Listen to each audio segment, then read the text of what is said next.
ఓం నమో వెంకటేశయ్య. నేను మీ శ్రీనివాస్. భక్తి మార్గానికి స్వాగతం. తిరుమల తిరుపతి దేవస్థానం సంస్థ బట్టి ఒక లేటెస్ట్ అప్డేట్ అయితే రావడం జరిగిందండి. అక్టోబర్ నెలకు సంస్థ బట్టి శ్రీవారి యొక్క దర్శన టికెట్లో భాగంగా రేపు మనకి స్వామివారి యొక్క ఆతిథ్య సేవలు అయితే విడుదలవడం జరుగుతుందండి. ఇందులోనే మనకి స్వామివారి యొక్క పుష్పయాగానికి సంస్థ బట్టి ఈ సేవా టికెట్లు కూడా విడుదలవడం జరుగుతుందండి. ఇది కేవలం సంవత్సరానికి ఒక్కసారి మాత్రమే శ్రీవారి యొక్క పుష్పయాగం అన్నది జరుగుతూ ఉంటుంది. అంటే స్వామివారి యొక్క బ్రహ్మోత్సవాలు కంప్లీట్ అయిన తర్వాత మనకి అక్టోబర్ 30వ తారీఖున స్వామివారి యొక్క పుష్పయాగం అయితే జరుగుతుందండి. ఆ ఒక్క టికెట్ తోటి మీరు శ్రీవారిని అదే రోజున 2 సార్లు దర్శించుకోవడానికి అవకాశం ఉంటుందండి. ఇది చాలా మంచి అవకాశం కాబట్టి శ్రీవారి భక్తులందరూ కూడా ముందుగానే ఈ స్వామివారి యొక్క ఆతిథ్య సేవ టికెట్లు అన్నది బుక్ చేసుకునేటువంటి ప్రయత్నం చేయండి. ఇది ఏ విధంగా బుక్ చేసుకోవాలి అనేటువంటి విషయానికి వస్తే మనకి రేపు 22వ తారీఖున జూలై నెల ఉదయం 10 గంటలకి టీటీడీకి సంబంధించిన అఫీషియల్ వెబ్సైట్ ఏదైతే ఉందో tt.దేవస్థానం.ap.gov.in వెబ్సైట్లోకి మీ యొక్క మొబైల్ నెంబర్తో లాగిన్ అవి ఈ శ్రీవారిక ఈ ఆర్జీ సేవలు అయితే బుక్ చేసుకోవడానికి అవకాశం ఉంటుందండి. ఇందులో మనకి ప్రధానంగా స్వామివారి యొక్క కళ్యాణం, ఉంజలి సేవ, సహస్ర దీపాలంకరణ, ఆర్జిత బ్రహ్మోత్సవం, పుష్పయాగం టికెట్లు మనకి ఉదయం అయితే విడుదలవడం జరుగుతుందండి. ఇది మీకు మొబైల్ నెంబర్తో లాగిన్ అయిన తర్వాత ఈ టికెట్ అయితే బుక్ చేసుకోవడానికి అవకాశం ఉంటుంది. ఒక మొబైల్ నెంబర్ ఐడి మీద 2 వరకు పాల్గొనడానికి అవకాశం ఉంటుందండి. మనకి కళ్యాణం అంటే భార్యాభర్తలు 2 పాల్గొనాలి. ఈ టికెట్ కాస్ట్ 1000 రూపాయలు ఉంటుంది. ముంజలి సేవ కానీ, సహస్ర దీపాలంకరణ సేవ కానీ, ఆర్జిత బ్రహ్మోత్సవం కానీ మనకి 500 రూపాయలు చొప్పున ఉంటుందండి ఈచ్ పర్సన్. కాబట్టి ప్రతి ఒక్కరు కూడా ఈ అవకాశాన్ని వినియోగించుకోండి. పుష్పయాగం టికెట్ ఈచ్ పర్సన్ 700 రూపాయలు ఉంటుందండి. ఇందులోని ఇద్దరికి కలిపి 1400 రూపాయలు ఉంటుంది. కాబట్టి ఈ పుష్పయాగం టికెట్లు కూడా మీరు ఈ శ్రీవారికి ఆతిథ్య సేవలో భాగంగానే బుక్ చేసుకోవడానికి అవకాశం ఉంటుంది. ఇది కూడా మనకి రేపు ఉదయం 10 గంటలకైతే విడుదలవడం జరుగుతుంది. కాబట్టి శ్రీవారి భక్తులందరూ కూడా ఈ విషయాన్ని గుర్తుపెట్టుకోండి. మనకి స్వామివారికి ఆతిథ్య సేవలు అంటే మనకి తిరుమల కొండపైన శ్రీవారికి జరుగుతున్నటువంటి ఆతిథ్య సేవలో పాల్గొన్న తర్వాత మీరు శ్రీవారిని అయితే దర్శించుకోవడానికి అవకాశం ఉంటుందండి. మనకి స్వామివారికి ప్రధాన ఆలయం లోపల జరిగేటువంటి సేవలు అయితే 2 అండి. ఒకటి కళ్యాణం, అదేవిధంగా ఉంజలి సేవ. కళ్యాణం అంటే మనం భార్యాభర్త ఇద్దరు చేరి పాల్గొనడానికి అవకాశం ఉంటుంది. ఇద్దరికి కలిపి 1000 రూపాయలు అని చెప్పాను కదండి. అదేవిధంగా మనకి పుష్పయాగం కూడా మనకి స్వామివారి యొక్క ప్రధాన ఆలయం ఏదైతే ఉందో మనకి దాని పక్కనే అంటే స్వామివారి యొక్క కళ్యాణోత్సవం కార్యక్రమం జరుగుతుంటుంది కదండి. అదే మండపంలో మనకి స్వామివారి యొక్క ఈ పుష్పయాగం అయితే జరుగుతుంది. ఈ పుష్పయాగం టికెట్ అన్నది మనకి అక్టోబర్ 30వ తారీఖున ఒక్కరోజు మాత్రమే ఇవ్వడం జరుగుతుందండి. ఆ ఒక్కరోజునే మీరు ఈ టికెట్ అయితే బుక్ చేసుకోవడానికి అవకాశం ఉంటుంది. మనకి సేమ్ అంటే స్వామివారి కళ్యాణోత్సవం మండపంలోనే ఈ పుష్పయాగం జరుగుతుందండి. ఉదయం మనకి స్నాపన తిరుమంజనం తర్వాత అంటే మీరు ఉదయం 7 గంటల నుండి 8 గంటల మధ్యలో రిపోర్ట్ చేస్తారు శుభ్రం దగ్గర. చేసిన తర్వాత మిమ్మల్ని అయితే స్వామివారి యొక్క ఆలయానికి పంపించడం జరుగుతుంది. దాన్ని ఆ టికెట్ని చెక్ చేసి మీకు స్వామివారి యొక్క కళ్యాణోత్సవం జరిగేటువంటి మండపంలోకి పంపించడం జరుగుతుందండి. అక్కడ మనకి ఉదయం 11 గంటల నుండి మనకి ఉదయం 11:30 వరకు కూడా స్నాపన తిరుమంజన కార్యక్రమం జరుగుతుంది. దాని తర్వాత మిమ్మల్ని శ్రీవారి యొక్క దర్శనానికి అయితే పంపించడం జరుగుతుంది.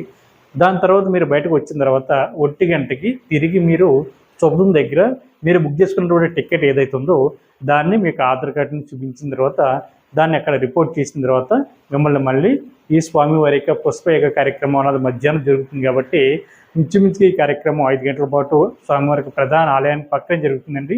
కాబట్టి ప్రతి శ్రీవారి భక్తులు కూడా ఈ అవకాశాన్ని వినియోగించుకోండి. ఆ పుష్పయాగం కార్యక్రమం అనంతరం కూడా మీరు శ్రీవారిని దర్శించుకోవడానికి ఉంటుందండి. అంటే ఒకే రోజున 2 సార్లు. కాబట్టి ప్రతి ఒక్కరు కూడా ఈ విషయం గుర్తుపెట్టుకోండి. అదేవిధంగా మనకి శ్రీవారికి ఆతిథ్య సేవలో భాగంగా స్వామివారికి ఆలయంలో జరిగేటువంటి కార్యక్రమాలు పుష్పయాగం, కళ్యాణం, ఉంజలి సేవ అయితే బయట మనకి 2 కార్యక్రమాలు అయితే జరుగుతూ ఉంటాయి. అంటే ఒకటి సహస్ర దీపాలంకరణ సేవ, 2 ఆర్జిత బ్రహ్మోత్సవం. ఇవి 2 కూడా మనకి స్వామివారి యొక్క ప్రధాన ఆలయానికి బయట అండి. అంటే మనకి స్వామివారి ప్రధాన ఆలయ గోపురం కనిపిస్తూ ఉంటుంది కదా, దానికి రైట్ సైడ్ మనకి సహస్ర దీపాలంకరణ సేవ జరుగుతూ ఉంటుంది. అదేవిధంగా మాడవీధిలో మనకి స్వామివారి యొక్క బ్రహ్మోత్సవం అయితే జరుగుతుంటుంది సాయంత్రం మాటలు. ఇది మధ్యాహ్నం మనకి 2 గంటల నుండి సాయంత్రం 4 గంటలు ఆ ప్రాంగణంలో ఈ 2 కార్యక్రమాలు జరుగుతాయి. తిరుమల కొండపైకి వెళ్ళినటువంటి ప్రతి శ్రీవారి భక్తులు కూడా ఈ సేవను 2 కూడా ఫ్రీగా చూడడానికి అవకాశం ఉంటుంది. కాకపోతే ఎవరైతే స్వామివారి యొక్క దర్శన టికెట్లు బుక్ చేసుకున్నారో వీళ్ళు మాత్రమే శ్రీవారిని శబ్దం ద్వారా వెళ్ళి దర్శించుకోవడానికి అవకాశం ఉంటుంది. వీటిని మనం 500 రూపాయల దర్శన టికెట్గా కూడా పిలుస్తుంటాం. కాబట్టి ప్రతి శ్రీవారి భక్తులు కూడా రేపు అక్టోబర్ నెల సంవత్సరం బట్టి ఈ శ్రీవారి యొక్క ఆతిథ్య సేవ టికెట్లని ముందుగానే బుక్ చేసుకునేటువంటి ప్రయత్నం చేయండి. అదేవిధంగా మనకి అదే రోజున అంటే 22వ తారీఖున మధ్యాహ్నం 3 గంటలకి జూలై నెలకు సంబంధించిన కోటాలో భాగంగా మనకి స్వామివారి యొక్క వర్చువల్ సేవ టికెట్లు వీటిలో మనం ఏమని పిలుస్తామంటే ఆన్లైన్ సేవను కూడా పిలుస్తూ ఉంటాం. అంటే తిరుమల కొండపై జరుగుతున్నటువంటి స్వామివారి యొక్క ఈ ఆర్జిత సేవలు ఏవైతే ఉన్నాయో అంటే కళ్యాణం కానీ, ఉంజుల సేవ కానీ, సహస్ర దీప అలంకరణ కానీ, ఆర్జిత బ్రహ్మోత్సవ సేవలు ఏవైతే ఉన్నాయో ఇవి తిరుమల కొండపైన జరుగుతున్నటువంటి కార్యక్రమంలో పాల్గొనాలంటే ఉదయం విడుదలవుతున్నటువంటి ఈ ఆర్జిత సేవలు అయితే బుక్ చేసుకోవాలి. మనకి మధ్యాహ్నం విడుదలవుతున్నటువంటి ఈ వర్చువల్ సేవలో అయితే తిరుమల కొండపై జరుగుతున్నటువంటి కార్యక్రమాలని మన ఇంటి దగ్గర కూర్చొని టీవీలో కానీ, ల్యాప్టాప్లో కానీ, మొబైల్ ఫోన్లో కానీ మీరు ఏ సేవ అయితే బుక్ చేసుకున్నారో ఆ సేవను చూసిన తర్వాత మాత్రమే శ్రీవారి యొక్క దర్శనకి అయితే పంపించడం జరుగుతుంది. కాబట్టి ఈ విషయం గుర్తుపెట్టుకోండి. వీటిలో మనం 500 రూపాయల దర్శన టికెట్గా కూడా పిలుస్తూ ఉంటాం. ఇందులో కూడా మనకి 4 రకాల సేవలు ఉంటాయండి. అంటే స్వామివారి యొక్క కళ్యాణం కానీ, ఉంజుల సేవ కానీ, సహస్ర దీప అలంకరణ కానీ, ఆర్జిత బ్రహ్మోత్సవం కానీ. కాకపోతే ఇవి చాలామంది శ్రీవారి భక్తులు ఏం చేస్తున్నారంటే ఈ వర్చువల్ సేవ టికెట్ బుక్ చేసుకున్నప్పుడు ఇందులోనే మనకి 2 స్టెప్లు ఉంటాయండి. ఒకటి మనకి స్వామివారి యొక్క సేవ అన్నది బుక్ చేసుకోవడం, 2 స్వామివారి యొక్క దర్శన టికెట్లు బుక్ చేసుకోవడం. మనకి స్టార్టింగ్ ఓపెన్ అవుతున్నటువంటి క్యాలెండర్ ఏదైతుందో అది డైరెక్ట్గా మీరు సేవను బుక్ చేసుకోవడానికి అండి. దాని కిందే మనకి స్వామివారి యొక్క దర్శన టికెట్ కూడా బుక్ చేసుకోవడానికి మనకి ఓపెన్ అవుతుంది. అంటే క్లిక్ హియర్ అని ఉంటుంది. దాని మీద మీరు క్లిక్ చేస్తే మీరు స్వామివారి యొక్క దర్శన టికెట్ కూడా బుక్ చేసుకోవడానికి అవకాశం ఉంటుంది. కాకపోతే మీరు సేవ అన్నది ఏ రోజునైతే బుక్ చేసుకున్నారో దాని తర్వాత రోజు నుంచి మీకు స్వామివారి యొక్క దర్శనం అయితే ఓపెన్ అవుతుందండి. చాలామంది వర్చువల్ సేవ టికెట్ బుక్ చేసుకున్నటువంటి శ్రీవారి భక్తులు ఏం చేస్తారంటే మనకి స్టార్టింగ్ కనిపించేటువంటి క్యాలెండర్ ఏదైతే ఉందో అందులో చాలా డేట్లు గ్రీన్ కలర్లో మనకి కనిపించడం వల్ల స్వామివారి యొక్క దర్శన టికెట్లు అవి అనుకుని బుక్ చేసుకోవడం స్టార్ట్ చేశారు. కాకపోతే అవి కేవలం స్వామివారి యొక్క సేవ టికెట్లు అండి. దర్శనం అన్నది తర్వాత క్యాలెండర్లో ఓపెన్ అవుతుంది. దాని కిందే మీరు క్లిక్ చేయండి, కనిపిస్తుంది. నేను ఈ వీడియోలో కూడా చూపిస్తాను మీకు.